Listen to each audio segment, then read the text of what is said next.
there, I'm Trisha and welcome back. In today's video, I'm going to be doing a spoiler-free review for The Little Paris Bookshop by Nina George. Before I get into my review, I do just want to let you know I have a slightly different angle going on in this video. I'm still testing out with my new bookshelves setup, so let me know in the comments down below if you like this setup. What do you think of it? And now into my review. The Little Paris Bookshop is about a man named Perdue who lives in Paris, and he has a bookshop that is on a boat called the Literary Apothecary. This is a boat that he specializes in reading people, and he kind of prescribes literature as medicine, and he tries to pair people with the types of books that are going to best serve them for where they are in their life. It is about him and how he's just kind of going on his day-to-day life until a woman moves into his apartment building, and she is newly divorced, and they kind of hit it off in a romantic way until he realizes that he is not able to have a relationship with her because he's still pining after a woman that he had lost from his life 20 years ago. And it's about his adventure on going out and trying to find this woman and find out who he is now that he is in a point in his life where he wants to be in a relationship again. I don't know if I did the best job describing that, to be perfectly honest, because this is a book that I didn't know very much about going into it. All that I really knew was that a lot of book clubs in the area that I live liked to read it for book clubs, and when I was working as a bookseller, I had so many people recommend it to me that I decided to pick it up. And really all they told me was that it is about a man who has a boat bookshop, and he kind of hands out books like he's handing out life advice. That's it. And so I went in not really knowing a whole lot. So I feel like that really helped my enjoyment on this book. So for the world building on this one, the world was told in such a whimsical way, and it is actually contemporary. It takes place pretty much, I think, 2014-ish.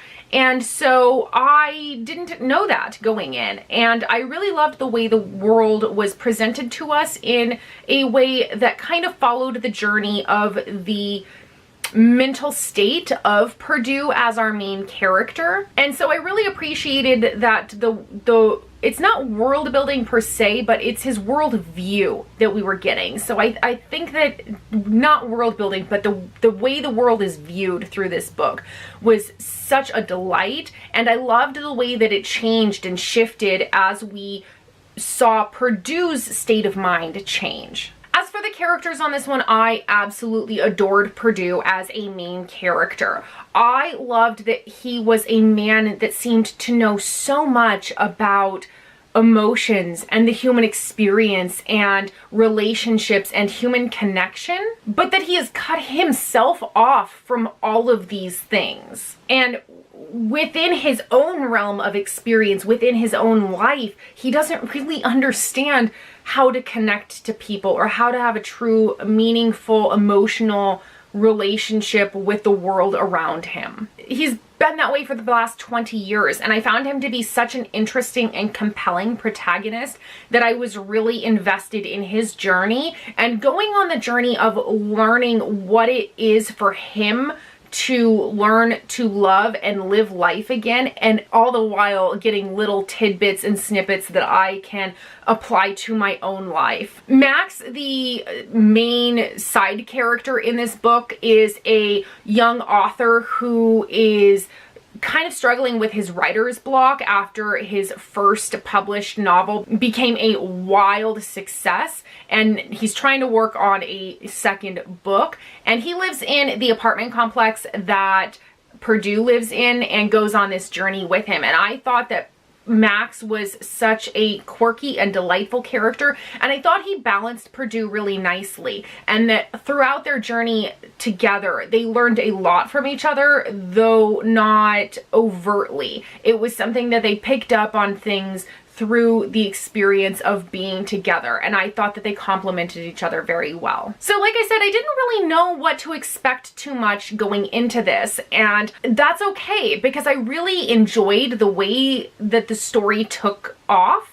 And I loved how beautifully written this book was, that there are quotes that can be pulled from pretty much every couple of pages, if not every page. I also really enjoyed the personal emotional journey that each character went through over the course of this book. And I loved where they got to by the end. I do have to say that the pacing was a little bit off for me, that the end of the book was quite slow. However, it didn't bother me so much after the fact because it all came together so nicely and I really understood why the pacing was done as such. So it was a really, truly a delight to read. Overall, I gave this book 4 out of 5 stars. The only reason it did not get a full 5 stars is because I don't think it held the same huge emotional impact that I feel that I've experienced with 5-star adult literary fiction similar to this. So it's still up there. It was still a beautiful read. I highly recommend this. And it kind of came to me at a time in my life where I didn't really know that I needed it. And so I'm really glad that I read it when I did. All right, so that is it for my spoiler-free review for The Little Paris Bookshop by Nina George. Let me know in the comments down below, have you read this book? And if you did, what did you think about it? Also, let me know in the comments if you have read the other book by Nina George, which I think is called The Little French Bistro, or if, you know, either one is on your TBR list. And now is a perfect time, if you have not already done so, click that little subscribe button down below if you'd like to see more content from me in the future. And if you want to follow me elsewhere on the interwebs, I have all of my social media links in the description box down below. And I'll see you all in my next video. Bye!